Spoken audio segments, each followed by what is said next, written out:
창세기 17장 1절에서 14절. 아브람이 99세 때에 여호와께서 아브람에게 나타나서 그에게 이르시되 나는 전능한 하나님이라. 너는 내 앞에서 행하여 완전하라. 내가 내 언약을 나와 너 사이에 두어 너를 크게 번성하게 하리라 하시니 아브람이 엎드렸더니 하나님이 또 그에게 말씀하여 이르시되 보라, 내 언약이 너와 함께 있으니 너는 여러 민족의 아버지가 될지라. 이제후로는 내 이름을 아브람이라 하지 아니하고 아브라함이라 하리니 이는 내가 너를 여러 민족의 아버지가 되게 함이니라. 내가 너로 심히 번성하게 하리니 내가 내게서 민족들이 나게 하며 왕들이 내게로부터 나오리라.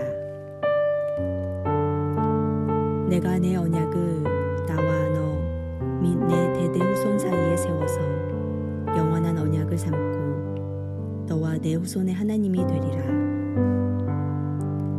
내가 너와 내 후손에게 내가 거류하는 이 땅 곧 가나안 온 땅을 주어 영원한 기업이 되게 하고 나는 그들의 하나님이 되리라. 하나님이 또 아브라함에게 이르시되 그런즉 너는 내 언약을 지키고 내 후손도 대대로 지키라. 너희 중 남자는 다 할례를 받으라. 이것이 나와 너희와 너희 후손 사이에 지킬 내 언약이니라. 너희는 포피를 베어라. 이것이 나와 너희 사이의 언약의 표징이니라. 너희는 대대로 모든 남자는 집에서 난 자나 또는 너희 자손이 아니라 이방 사람에게서 돈으로 산 자를 막론하고 난 지 8일 만에 할례를 받을 것이라. 너희 집에서 난 자든지 너희 돈으로 산 자든지 할례를 받아야 하리니 이에 내 언약이 너희 살에 있어 영원한 언약이 되려니와 할례를 받지 아니한 남자 곧 그 포피를 베지 아니한 자는 백성 중에서 끊어지리니 그가 내 언약을 배반하였음이니라.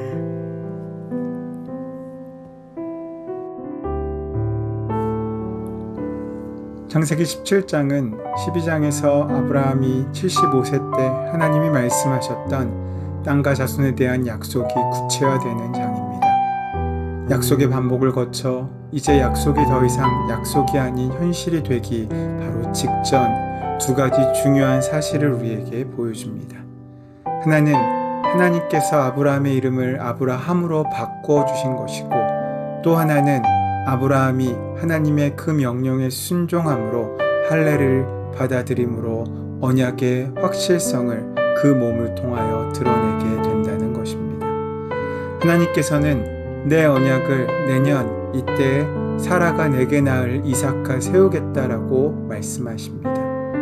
일찍이 아브라함 자신과 맺은 언약을 아직 태어나지도 않은 이삭과 다시 맺으시겠다는 말씀이고 그 사실을 믿고 받아들이라는 것입니다.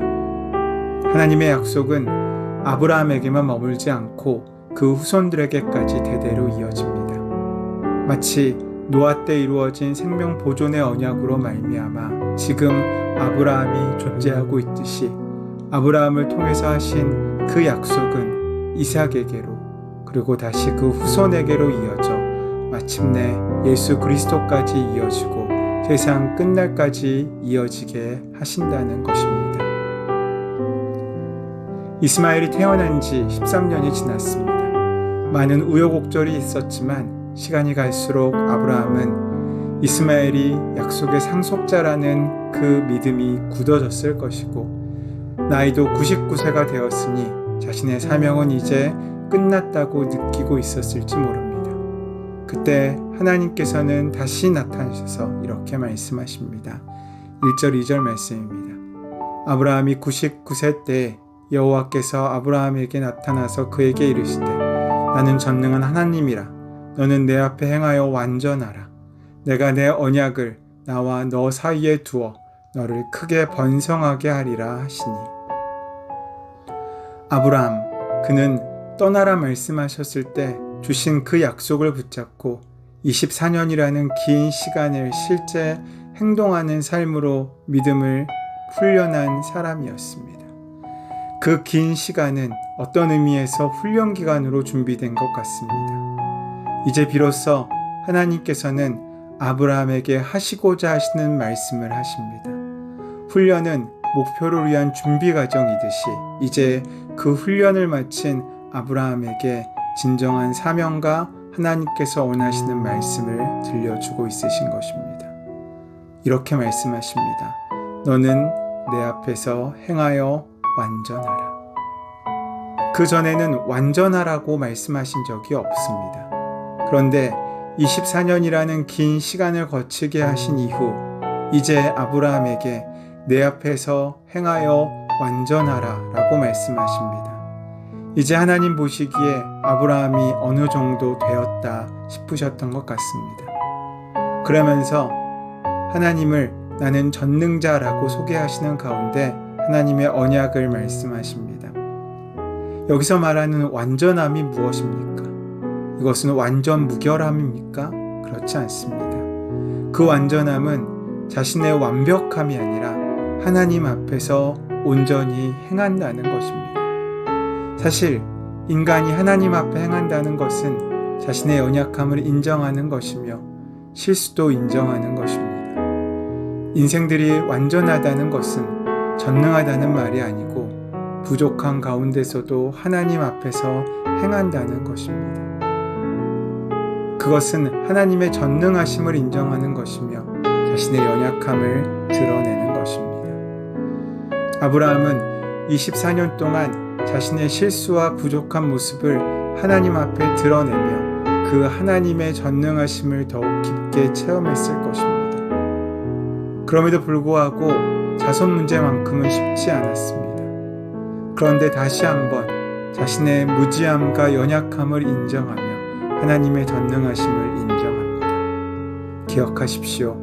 인격 대 인격으로 관계를 세워간다는 것은 존재를 바로 본다는 것입니다. 이를 위해 시간이 필요하고 사귐이 필요합니다. 아브라함은 하나님을 하나님으로 보았고 자신을 연약한 피조물인 인간으로 보았습니다. 하나님께서는 초보자에게는 완전한 것이나 놀라운 것을 기대하지 않으십니다. 초보를 넘어선 아브라함에게 하나님께서는 이제 그와 더 깊은 관계에 들어갈 것을 기대하시면서 더 큰 믿음을 요구하고 있으신 것입니다. 전능하신 하나님으로 자신을 선포하신 하나님의 말씀은 후손을 얻기 위해 여러 사람들에게 상처를 주었던 아브라함의 믿음 없는 현실을 깨닫게 하는 죽빗소리 같은 것이었습니다. 이어 하나님께서는 아브라함의 이름을 아브라함으로 바꿔주시면서 후손과 땅에 관한 15장의 약속을 반복하십니다. 한 가문의 아버지가 아닌 민족의 아버지로서 그에 대한 지경을 넓혀주고 있으신 것입니다. 그리고 이번에는 이 언약을 위하여 아브라함이 해야 할 일을 말씀하십니다.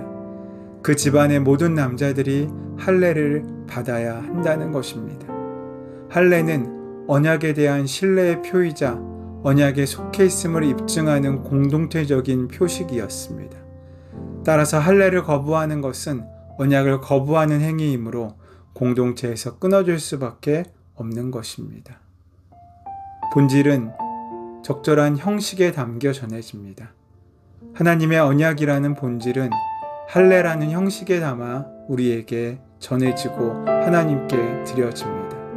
오늘날에는 예배와 세례와 성찬이 그리스도를 통한 구원이라는 본질을 확인하는 형식입니다. 연약한 우리는 눈에 보이는 형식을 통해 도움을 받습니다. 문제는 본질과 형식의 자리가 뒤바뀔 때입니다. 경건의 모양만 있지 경건의 능력이 없으면서 모양만으로 만족하고 있다면 그것은 주객이 전도되고 있는 것입니다. 하나님을 전적으로 신뢰하지 않으면서 언약의 표식만을 강조할 때 교회는 심각한 어려움과 영적인 위기에 빠지게 된다는 것입니다. 오늘 이 시간 우리의 이름이 바뀌었음을 기억하고 우리가 우리 삶을 통하여 드릴 수 있는 귀한 형식에 우리의 마음을 담아 하나님의 은혜 가운데 우리의 믿음을 드릴 수 있다면 우리 삶 가운데 전능하신 하나님의 은혜와 능력이 온전히 드러나고 만나지게 될 것입니다. 그 은혜를 만나고 누리는 저와 여러분 되시기를 간절히 소원하고 축원합니다.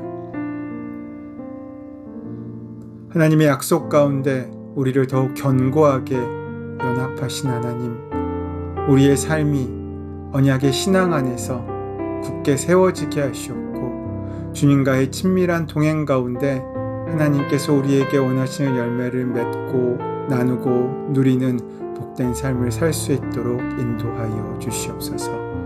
우리 주 예수 그리스도의 이름으로 기도드립니다. 아멘. 이제 조용한 가운데 주신 말씀을 마음에 심고 그 말씀이 현실로 이루어지기 위한 힘을 얻기 위하여 함께 기도하심으로 하루를 시작하시는 시간 갖도록 하겠습니다.